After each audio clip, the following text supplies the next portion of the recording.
Selang kan dia. Dengan selang pun mesti tengok uruf selang tu, mengikut uruf lah istilahnya. Pasal ada muhakamah dalam bab ni. Tengok itu dah istilahkan selang. Lepas tu jalan pula dua. Jalan pula dua. Sama ada ke tepi atau ke depan. Kan? Betul? Jalan lagi. Berhenti tak? Jalan lagi. Jadi tak ada masalah sama ada dalam satu rakaat ataupun satu solat.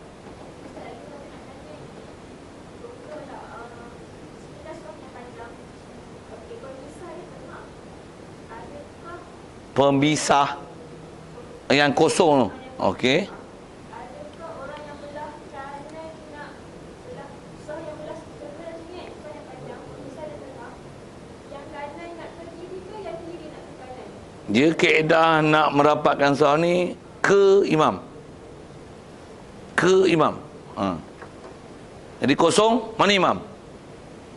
Jadi orang yang akan ke imam tu dia yang kena bergerak. Tak kira kiri kanan. Siapa yang akan ke imam. Pasal kaedah pembinaan saf dia dicentralizekan sikit masa itu pada imam. Jadi imam adalah center dia. Kan kita buat saf pun imam, ni makmum belakang. Dan kaedah buat saf pun dia hendaklah di balance kan. Tu yang sawu sufu bakum. Keluar seorang sini. Ni imam sini. Macam mana? Orang kanan lah akan ke kiri. Bila orang kiri ni ke kanan, dia tak masuk nanti. Dia akan menyebabkan lagi ramai orang bergerak kan. Satu, atas prinsip centralize ini, pembinaan saf pun kanan kiri dengan balance kan dia. Sawu maksudnya, mizan maksudnya, simbang kan. Balance your saf. Waktu kalau ada kosong, sini kosong. Nak ke imam macam mana? Ke sana. Jadi dia akan mengurangkan kadar berapa orang yang bergerak. Kalau katalah prinsipnya mengadan. Katalah itu kan. Ni kosong. Berapa orang ni? Semua kanan. Yang belakang imam pun terpaksa ngesot jauh. Sedangkan kaedah saf, paling afdal saf ialah siapa yang paling dekat dengan imam. Prinsip dia itu. Satu siapa belakang. Dah belakang, kanan. Lepas tu balance. Dah sama macam mana? Kanan. Lepas tu balance. Lepas tu kanan. Lepas tu balance. Dia bukan macam ni. Kanan ni. Atau pembinaan saf ataupun ada tertib yang kadang-kadang ada orang susun tak betul dari segi cara membina saf tu. Dia duduk sini, kanan dia. Kanan dulu. Kata dia kanan lagi afdal. Kalau saya ngaji dulu ada guru sebut ni, kalau kanan lagi afdal kita buat mihrab tu belah kiri. Siapa? Bagi makmum semua belah kanan. Pasal kanan afdal. Macam tu kan? Tak. Tengah. Apa maksud kanan afdal? Kanan afdal setelah seimbang. Sama, duduk belakang, kanan. Betul apa kira dia? Balance. Betul kira dia? Kanan. Itu afdal tu. Betul apa? Kanan. Tak, balance. Betul kanan. Itu balance. Kanan. Itu dia mesti dibina gitu. Soh dia. Itu dari segi pergerakan saya sebut. Dia ke imam. Bergerak ke imam. Ya.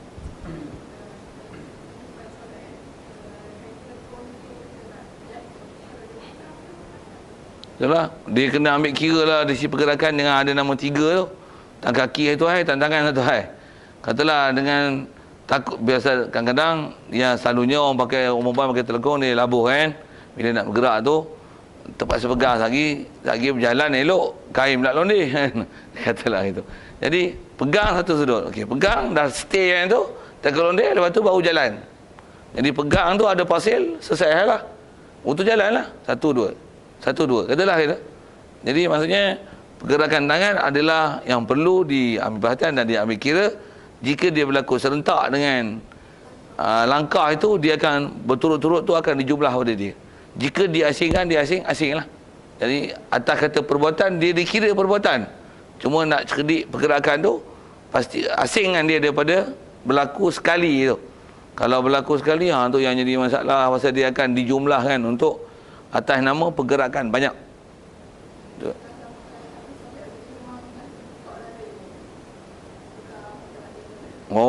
Pasal kain londeh tu. Di atas kata pegang tu atas semata-mata pegang tu dia tak batal. Cuma jangan dengan sebab pegang tu nanti akan istilahnya membanyakkan perbuatan. Tentulah kan. Kalau kata dan ikat, ikatlah dengan kaedah tidak ada perbuatan banyak. Pandai-pandai ya, kata londeh tu. Oh, tangkap sini tu. Ataupun pegang tak londeh tu. Betul? Macam mana nak akaikan supaya tak perbuatan banyak tapi kain tu tak londeh, katalah tu. Ataupun memang tak ada daya, memang dia londeh punya, nak ikat memang susahnya. Macam mana? Pegang. Cuma bila tempat-tempat yang macam sujud, dia kena letak tangan di lantai. Pandai-pandai lah tu. Sujud. Lepas tu duduk tak apa, nak berdiri pegang balik. Naik. Jadi nak kata antara yang perlu dikawal dan dijaga dan diambil perhatian di situ adalah bilangan pergerakan. Itu kan. Contoh ada kita sebelah belakang, sebelah depan dia juga ada orang keluar. Siapa nak bergerak? Siapa nak bergerak? Adakah lebih akal kalau orang yang betul belakang-belakang yang Sebelah kiri kanan tu? ataupun kita terus ke depan? Kalau kiri kanan tu dia panjang lagi kan? Belakang tu terus masuk. Kaedah soh ni, jika ada orang belakang, yang orang keluar tu ialah soh di depan, kaedah untuk pergerakan asal ialah belakang ke depan. Belakang ke depan. Itu adalah kaedah penyelesaian dia. Kenapa? Kerana kalau sebut kerana tahilah kan. Kerana kalau yang bergerak itu ialah soh pertama juga, bergerak, dia akan melibatkan ramai orang bergerak. Lepas tu bergerak tak hasil juga selesai soh, pasal nanti akan ada kosong kat sana.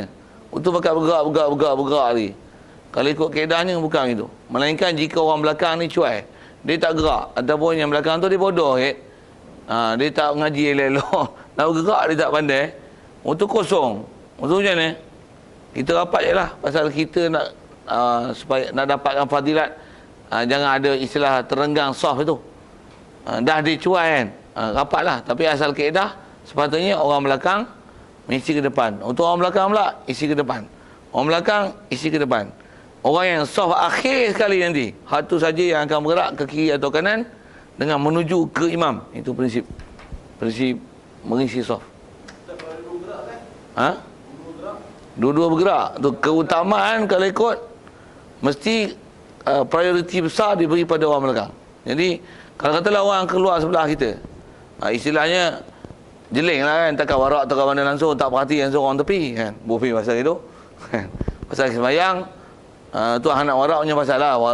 Bahasa warak tu inverted commas lah.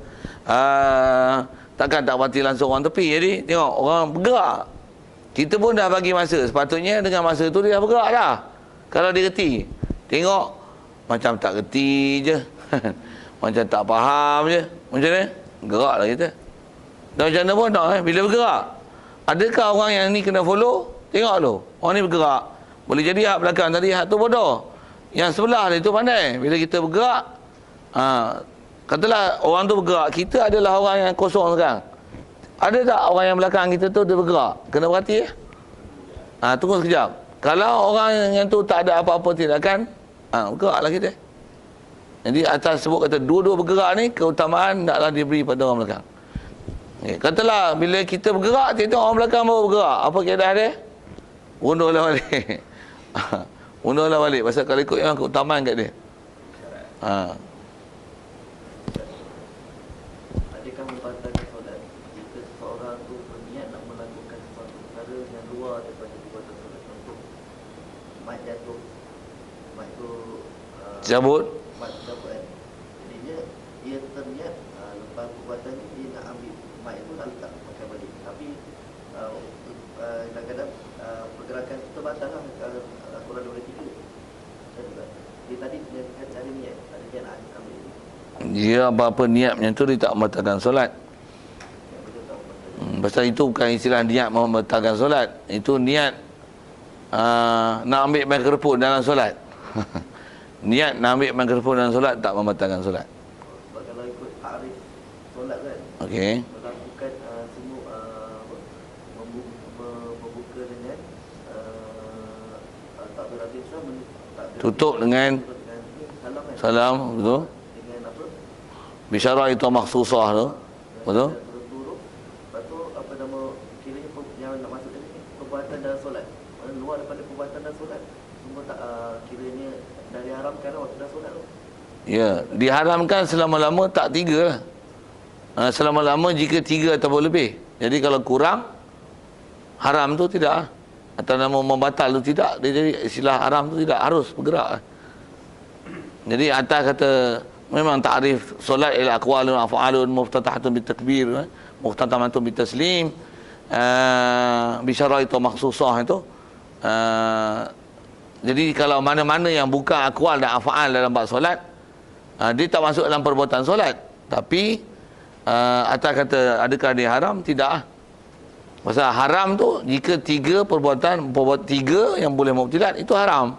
Pasal wajib pelihara semua perkara yang boleh membawa kepada mubtilat solat, wajib pelihara. Jadi yang tu yang haram. Makan, minum, yang tu haram. Tu yang bercakap dengan sengaja haram. Kalau kata satu, dia tak istilah mubtilat. Jadi sekadar niat untuk mengambil mikrofon, itu istilahnya niat nak ambil mikrofon dalam solat. Tak betul. Dia yang niat membatal ni niat ta'liq ataupun memang nak batalkan solat. Nak batal solat lah, batal lah. Tu niat batal solat. Ataupun ta'liq nak batal solat dengan sesuatu. Ini tengah sembahyang, bunyi guruh hujan. Hujan turun lagi, aku pergi ambil kain. Maksudnya tengah sembahyang hujan turun, ambil kain, batal solat. Masa tu tak? Satu istilah ta'liq batal solat. Ada orang berhujah dengan kata ada satu pendapat yang kalau kita belajar dulu ni antara rukun dia ialah berniat untuk membatalkan membatalkan solat dia habis menghabiskan solat dia. Antara rukun dia, tapi yang tu kalau kita belajar dia apa? Dia ditolak, dapat dia ditolak. Dia jangan tu lah. Kita dah Tanya kitab mana? Pasal dia tak ada itu. Pasal kaedah dia memang, jadi niat ambil mikrofon tu, yang tu tak diistilah sebagai niat membatal solat. Itu niat nak ambil mikrofon dalam solat. Niat nak ambil mikrofon dalam solat bukan niat membatalkan solat. Niat nak sujud sejadah dalam solat, tak, niat bukan niat membatalkan solat. Tak ada masalah tu. Pergi niat nak baca surah dalam solat, tak ada masalah. Memang benda tu masalah solat lah. Macam mana pun kalau tak masalah pun niat pergi. Dia yang batal ni niat keluar solat, itu batal lah. Ataupun ta'liq batal solat, itu batal.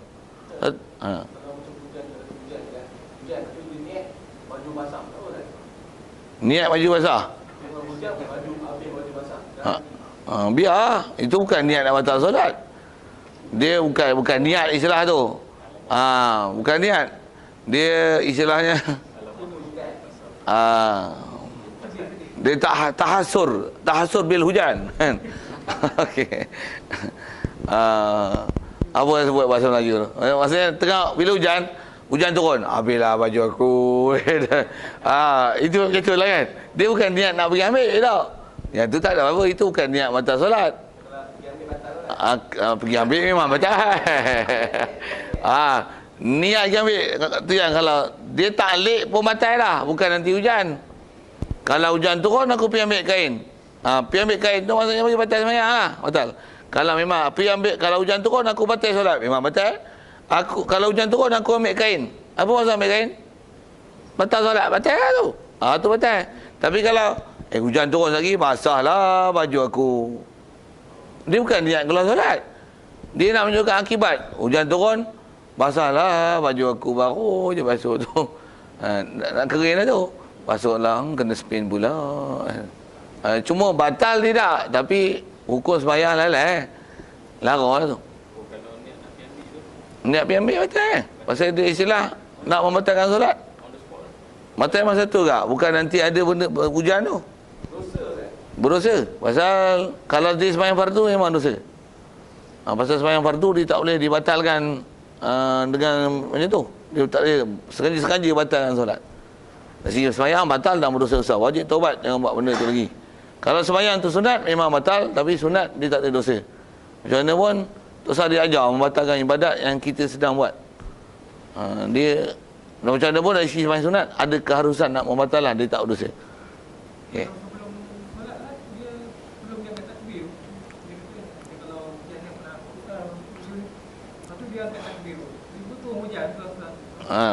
Dia serupa macam ni lah. Seorang lelaki, dia tak apa suka perempuan ni.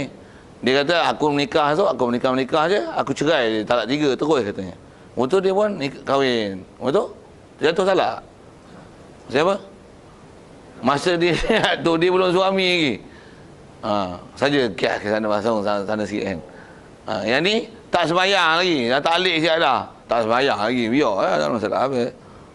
Tak sembahyang ni takkan dengan benda di luar sembahyang menyebabkan batal dalam sembahyang. Tak ada. Katalah ni sembahyang, sehari hujan turun aku nak ambil kain. Sehari kalau mak aku balik aku buka pintu. Kalau suami hon sehari aku keluar rumah naik kereta. Sehari postman panggil surat aku keluar pergi ambil surat. Betul? Allahu Akbar. Dalam sembahyang tak ada niat apa-apa pun. Itu luar sembahyang. Batal sembahyang? Tak nak. Itu benda luar. Tak masuk lagi. Dia dalam duk sembahyang tu ada taklid ataupun niat batal. Oh, batal. On the spot batal. Taklid je batal. Walaupun tak jadi dia punya sebab tu lagi. Kalau apa nama contoh kan, ada bila bisikan kan, contoh kata kita tak niat pun, tiba-tiba ada dekat Lintasan hati. nak batalkan. Padahal kita tak ni tak Tak ada. Lintasan tu macam-macam kan. Tamak pula dia ingat sehari lepas sembahyang ni aku pergi Tesco nak beli barang, tisu tu dah habis dah. Ni ubat gigi minta ada, sabun 3 kotak. Sabun mandi minta ada, sabun basuh minta ada. Ikan kena beli kat ni. Esok ada orang datang beli ayam seekor katanya. Itu apa? Suka lalai solat. Batal tu tidak?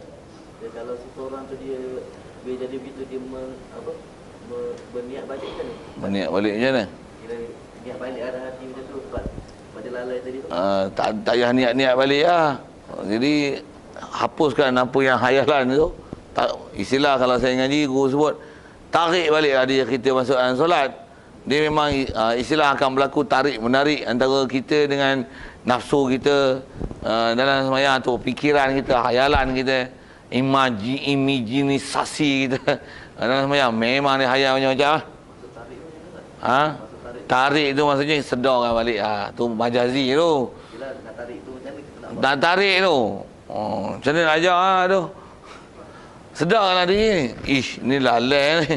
Tengah duduk sembahyang ni, duduk teringat lagi satgi tu kata satgi dia balik ni kawan nak tumpang singgah beli kat kau halal dulu. Lepas tu isi minyak RM20. Tapi kena ambil duit dulu kat bank. Saya nak jolok lagi bayar tol, duit tak ada. Macam mana tarik balik? Oi, aku duduk sembahyang ni. Macam tu kot. Tapi janganlah cakap tu kan. Tu susah kata tanya macam mana nak tarik tu. Tu bahasa niat tu. Tak nyambung niat lah. Istilah tarik tu. Balik semula pada solat lah. Sedarkan dia kita lah. Dia tak istilah niat itu. Tu yang bahasa tarik pun nak tarik apa? Tarik tisu. Tarik itu. Tak adalah istilah tarik rupa itu. Tapi istilah tarik tu majas. Maksudnya dia akan jadi start ke sana, start ke sini. Tu istilah tarik itu. Sedarkan diri dia. Konsentrasi balik. Tu istilah tarik.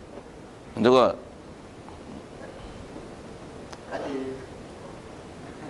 Okey, sila dulu. Ada ke pendapat dalam mazhab Syafi'i sebut kalau contoh kita ni memang kita ni kita di dalam tahiyat awal ataupun tahiyat akhir, tapi kita duduknya sebaliknya. Lepas tu bila kita ubah tu menyebabkan batal solat.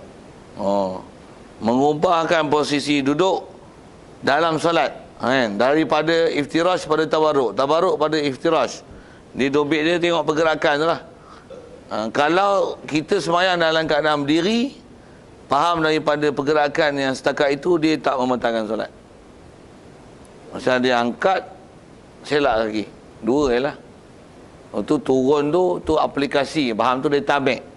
Daripada nak turun balik. Dia faham saya apa? Dia dah duduk. Katalah duduk iftirah ni. Lepas tu nak duduk tawarruk kan. Buat macam ni. Angkat punggung. Hulur kaki kan. Ataupun dah hulur macam ni. Betul? Angkat. Macam ni. Disebab batal tidak? Selama-lama tak ada pergerakan lain lah. Batal tidak? Melainkan kalau memang kita sembahyang dalam posisi duduk. Angkat tu dia boleh buat batal. Jika masa nak angkat, kepala kita tertunduk melepasi parah lutut. Pasal itu adalah had rokok.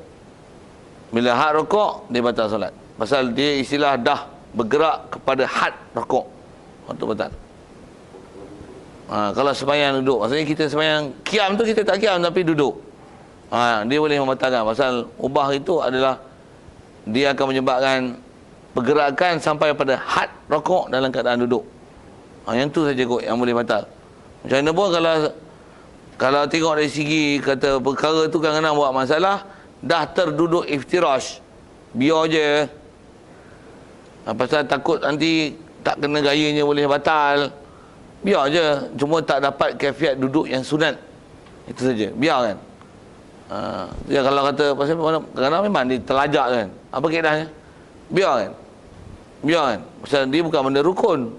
Sunat pula hay'ah. Memang bila hay'ah tak boleh nak tampung orang sujud sahwi, memanglah. Tapi takut dengan nak sibukkan dengan hay'at boleh menyebabkan mubtilat.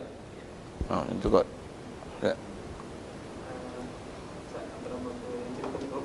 Kalau imam tu waladhdallin jatuh ke rukun, dia nak baca sujud habis. Tu batal. Tu batal. Batal pasal apa? Pasal dia pergerakan tu dan pergerakan itu dia bongkok sampai pada had rokok dan patah semula. Tu batal.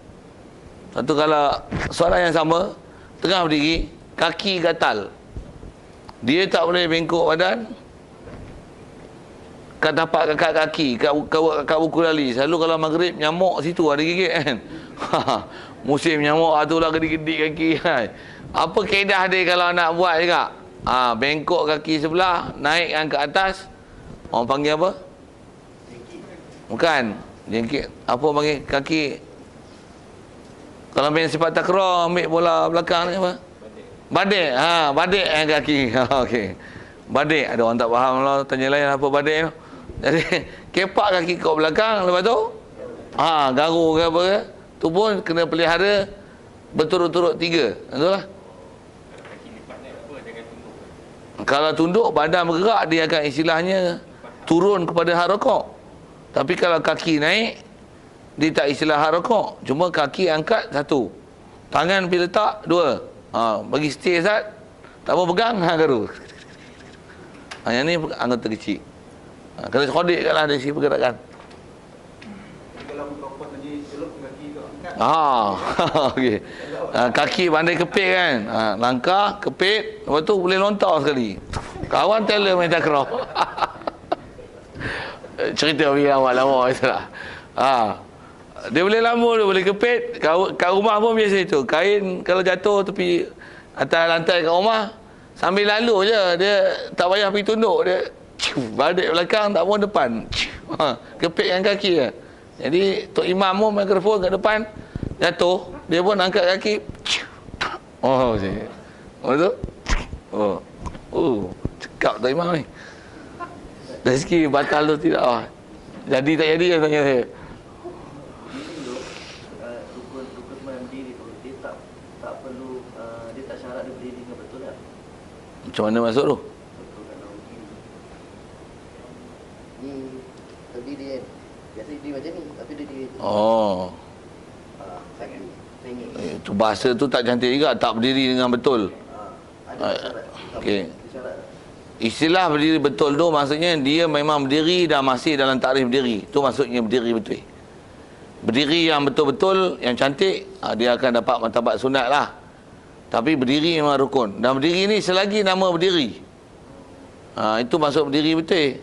Istilah betul tu maksudnya pada huruf, lurah dan nisbah pergerakan, tera tu dipanggil berdiri. Sah berdiri. Walaupun berdiri dengan bersandar. Ataupun berdiri dengan satu kaki. Macam tadi ya. Jadi berdiri macam ni, sepatutnya balance dengan dua-dua kaki di atas. Badan kita tu berat atas dua kaki. Ini dia singgit ni. Ni tu. Tu agak lenguh sikit. Kena kat ni pula. Belah ni pula. Tu lagi kat sini pula. Ataupun ongkok depan sikit. Tu belakang sikit.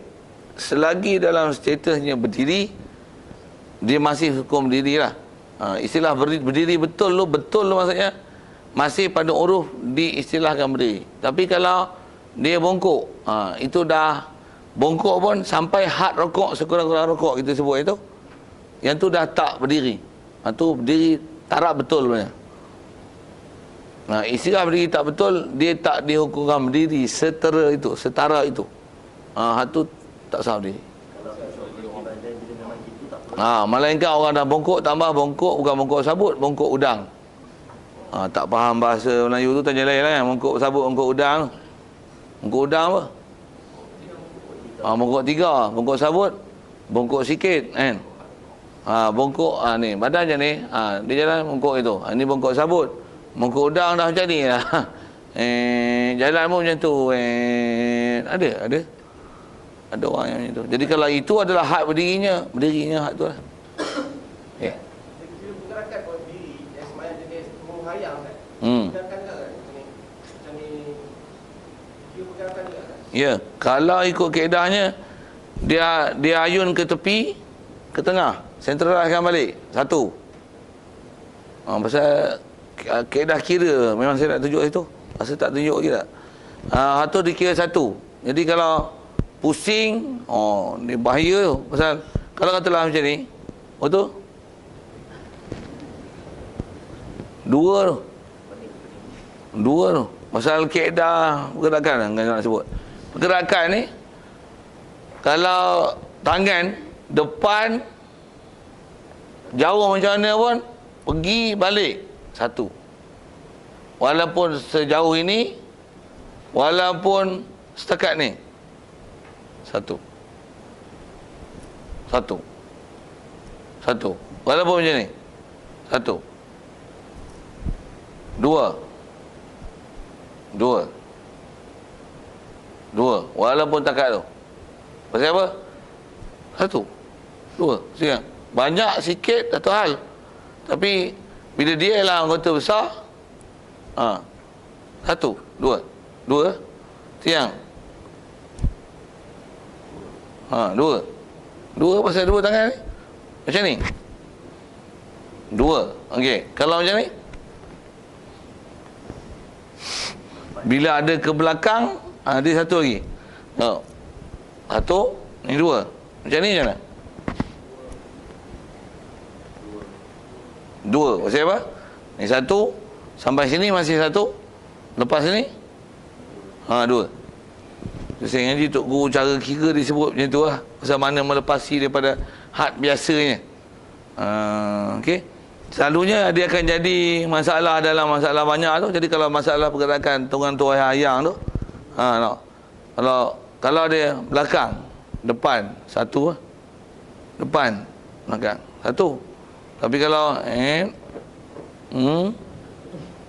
dua, kalau tambah tu, kira lah. Yang mana yang melepasi sepadan tu, dia akan berbilang. Okey.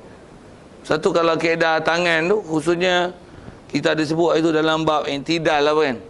Tangan ni tangan tepinya. Sami Allahu liman hamidah, angkat semalam tu, angkat sami Allahu liman hamidah, Rabbana lakal hamdu. Lepas tu macam mana? Tangan sini ni. Belajar. Masa tu saya tunjuk jarak jauh kan. Berapa? Dua. Tu depan pula. Empat. Batal lah kan. Itu banyak tu. Banyak gila ya. Tak ada orang semayang itu pun. Selalunya dia goyang sini.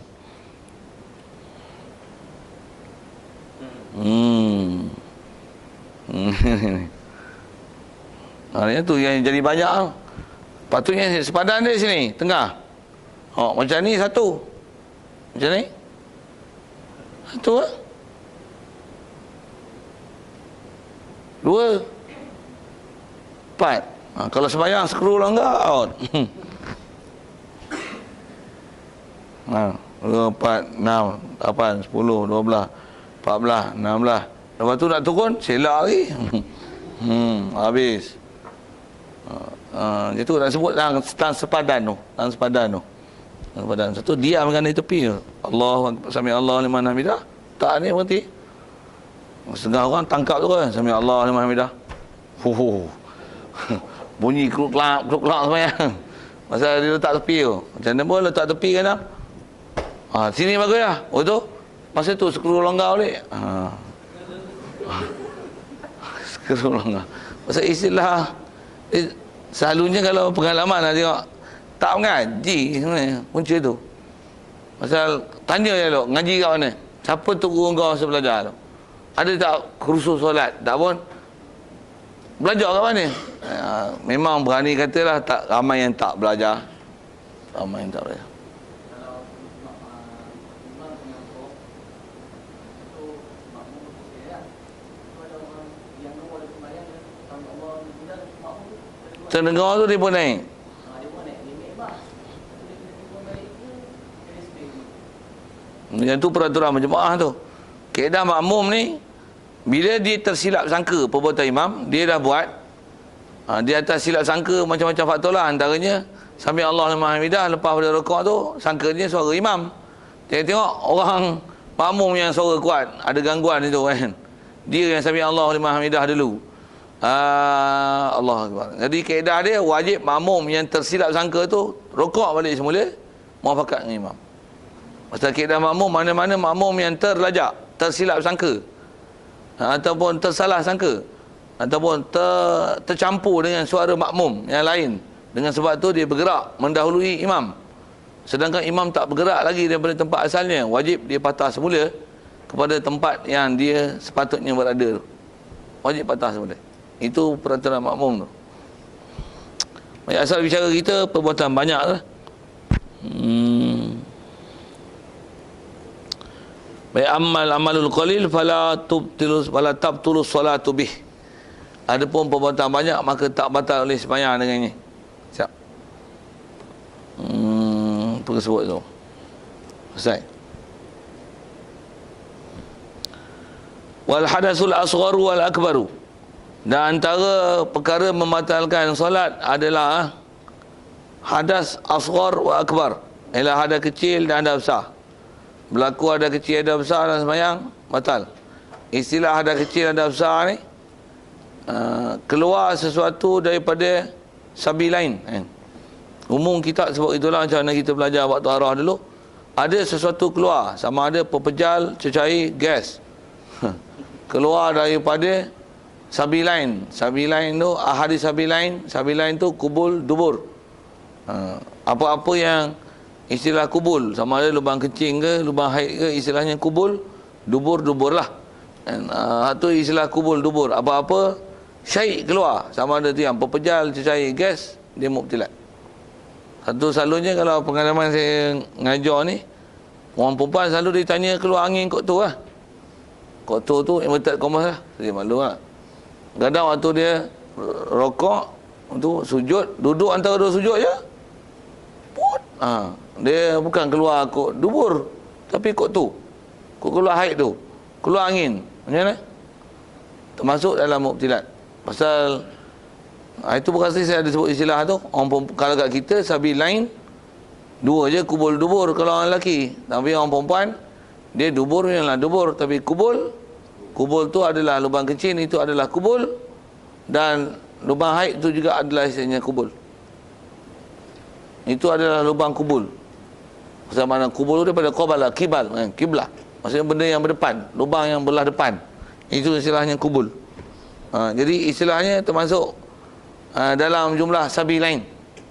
Cuma kat kita sabi lain, kat mereka ada salah satu subul. Tak faham sudah, tanya lain. Boleh faham rasa tu. Bahkan kalau kita sebut istilah khunsa malam, dia akan ada arba'atus subul.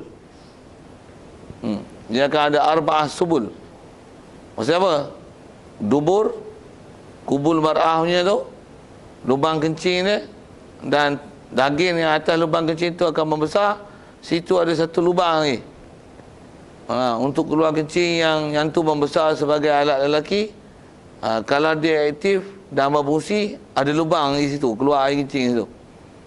Dia akan ada arba'atus subul. Jadi yang mana dubur tu, dubur, yang lubang haid, lubang kencing, dan khunsa tu, itu adalah istilahnya kubul, 3 ada. Dubur 1. Istilah kubul semua tu. Jadi apa-apa yang keluar disebut sabi lain, binisbati zakar. Kalau binisbatil unsa ada ziyadah 1. natil khunsa yang muskil biziyadatain, biziyadati sabilain lagi. Siap.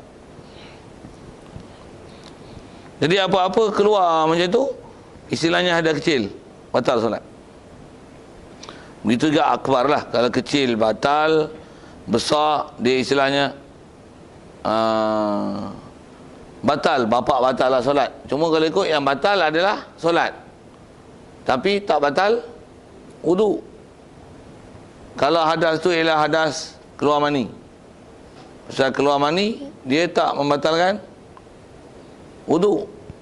Tapi fikah macam tu pun bahawa bukan ada hukum sangat, tapi faham dia macam tu lah dalam kitab fikah kan. Dia tak membatalkan wudu tapi membatalkan solat. Jadi tak dapat tidak, untuk solat kena mandi lah juga. Tapi wudu dia tak batal. Jadi lepas mandi kalau dia tak ada usik apa-apa membatalkan solat, tak perlu wudu lain. Panjanglah tu, lagipun sebut pun tak praktikal lah. Tak, nak faham juga tanyalah. Tak faham pun saya pun tak mahu ceritalah. Kalau mahu cerita ada benda yang dia tak muhim dari sudut wakil, dari segi realiti berlaku tak berlaku tu. Bahas fiqah ada satu-satu tu. Okey, siap. Itu tang ada asghar wal akbar. Jadi kalau mai haid ada tanda-tanda nak bersalin dalam sembahyang, batal lah solat. Nak haid atau hal antum pun tengah sembahyang, memang tarikh dia dah dekat. Bofi masa itu kan. Itu bahasa semacam je. Tengok-tengok. Ada darah, ada tanda lendir bercampur darah, ataupun lendir je turun. Ada lendir syair lah keluar. Mubtilat solat. Ni sebab mubtilat solat tu hal. Adakah kena hukum haid tak haid? Ada sikit sebanyak kita dah bercara dulu.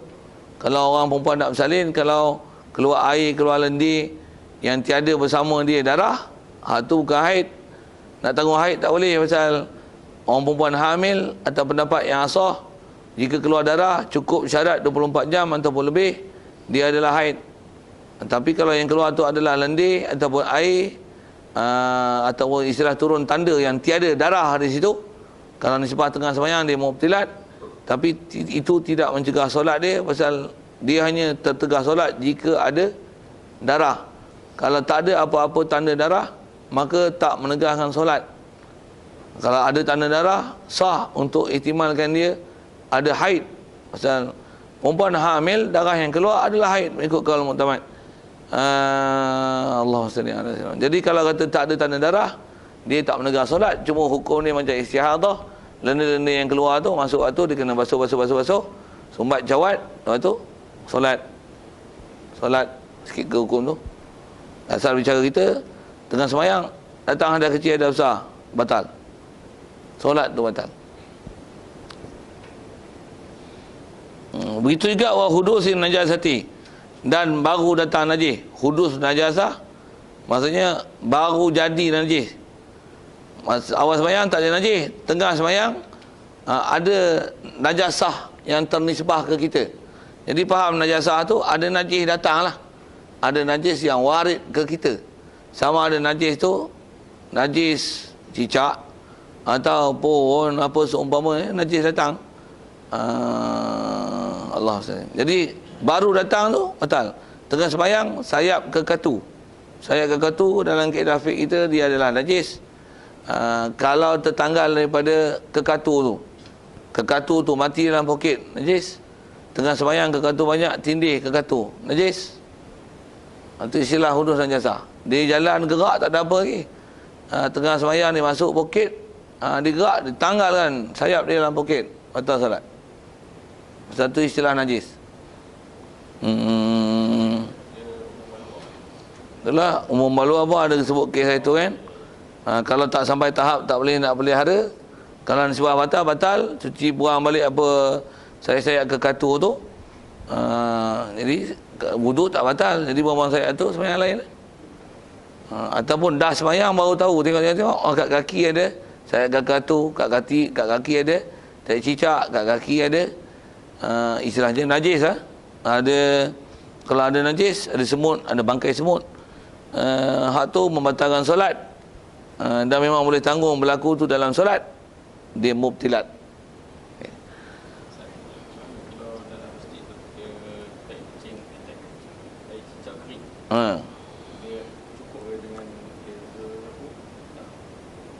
tarik cicak kering. Dia kaedah tarik cicak ni kan tak dapat tidak bila tarik cicak sebelum dia kering dia basah. Tarik cicak tu memang najis. Kalau ikut kaedah memang tempat dia tu najis, muntah najis, hukum muntah najis yang lepas dia memang kena basuh, tu asal. Dan tak ada orang basuh pun. Macam mana pun kaedah dia bila ada sebut asal orang ghalib itu kan. Tapi yang ni bukan ghalib, pasal yang ni yakin najis yang kita nak kutipnya. Bila kita kutip, kita nak semayang kat situ. Kalau di situ juga kita semayang, jika ada pakaian kita yang terkena pada tempat yang kita kutip najis tu, pasal kebarangkaliannya memang tempat tu ada najis di tempat dia jatuh. Dan kalau tak ada pun, istilah najis tempat tu najis hukmi, hukumnya najis. Pasal dia tak dapat tidak, bila berak kencing mesti akan ada kesan najis itu. Cuma yang ni dah tak ada bau. Bila tak ada bau, tak ada siapa basuh, memang hukum muntah najis. Dia ialah najis hukmi. Kalau ada pakaian badan kita kena ataupun sujud betul-betul tempat cari buang tarik cicak tadi, batal solat. Pasal kita lah yang buang. Pasal tu kita yang buang tadi, kita tahu tempat tu najis dan kita tak basuh. Satu nak semayang, pergi semayang tempat lain, jangan semayang kat situ. Ya, kalau katalah orang lain daripada kita yang buang, dia tak tahu apa yang berlaku, dia hukum asal dan ghalib. Jadi walaupun tempat tu asalnya kita yang pergi buang tempat cicaknya, tapi kita basuh tidak. Orang lain bila dia tak tengok ada tak cicak, dia nak hukum apa? Sah tak sah? Suci tak suci? Asal ghalib, asal suci. Ghalib jangan tak cicak, tambah lah duduk bawah tempat lampu. Memang biasanya ni jamban dia, istilah jamban dia tu cicak macam mana? Kutip, cuba nak cermat, ambil tikar sembahyang, sejadah, ampar, selamat. Ataupun memang kita bawa lidak kita, sembahyang hantar lidak kita daripada kaki sampai tempat sujud, selamat. Tak ada apa-apa masalah. Macam mana pun tu kaedah warak nak cermat. Macam mana pun asal hukum lantai. Sekali bukan saja lantai ni, tapi lantai di jalan. Dataran kejat ke, dataran simen ke, ataupun tempat orang lalu lalang sekalipun, asalnya batu suci, tanah suci, rumput suci. Sembahyang isi sekok kat badan pula. Memang suci. Walaupun ghalibnya dengan orang bijak lah apalah, anjing kena masuk berak apa, selagi tak ada apa-apa yang dilihat najis depan mata, hukumnya asal adalah suci. Walaupun ghalibnya kambing, lembu, anjing apa semua ada, ghalibnya najis, apa hukum? Boleh solat walaupun tanpa lapik. Macam mana pun lapiknya lah, jalan selamat. Jalan selamat. Saya jawab tu masalah najis tu. Ya.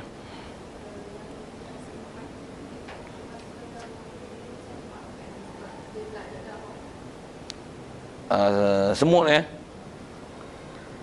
najis yang dimaafkan kalau kita belajar bab najis dulu, dia ada bahagian dia najis yang maaf dan maaf dalam bab apa. Bangkai semut dia adalah najis. Dia memang tak istilah tak ada darah tu, tapi dia termasuk dalam najis yang dimaafkan dalam bab air, tapi tak dimaaf dalam bab solat. Kalau sedikit darah, sedikit nanah, macam mana kita dah bicara dulu, dia adalah najis. Dan memang ada istilah dimaafkan. Dia dimaafkan dalam bab sembahyang, tapi tak dimaafkan dalam bab air. Tengok, dia ada hukum berbeza macam ni. Katalah macam ni, okey, ni gelas, katalah ada air.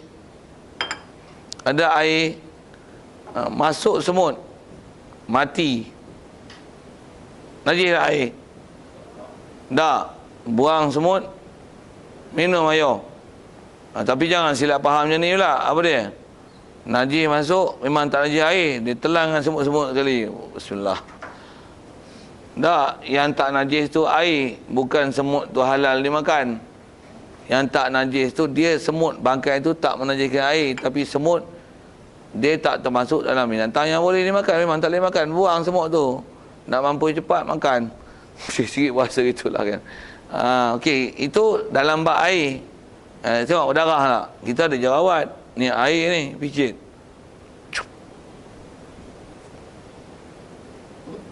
Masuk.